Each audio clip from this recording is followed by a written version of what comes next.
Dominican Republic versus Gilas, Pilipinas ating pag-usapan mga kaibigan. First quarter nga po ay lumamang na po dyan agad ang Gilas ng 3. Pero kalaunan ay nagkasunod-sunod na po ang turnover ng Gilas dahilan upang lumamang na ang Dominican Republic.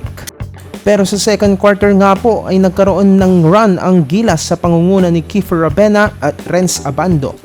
Gumawa agad ng impact ang dalawa hindi lamang sa opensa kundi lalo na sa depensa.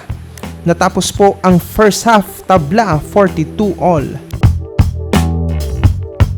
Pagpasok nga po ng third quarter ay di pa rin nilalaro itong si Kai Sotto. Huling laro po niya ay under 7 minutes ng first quarter.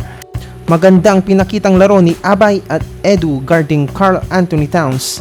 At speaking of Junmar mga kaibigan, sobrang ganda po ng nilaro ni Abay, kitang-kita ang experience sa international games. Pagpasok ng fourth quarter mga kaibigan, under 3 minutes ay na-foul out po ang ating kababayan na si Jordan Clarkson. All Filipino lineup po tayo dyan mga kaibigan, pero pumalag pa rin ang ating mga kababayan. Natapos po ang laban 87-81 in favor of Dominican Republic. Pinangunahan ni Karl Anthony Towns ang laro with double-double, 26 points, 10 rebounds.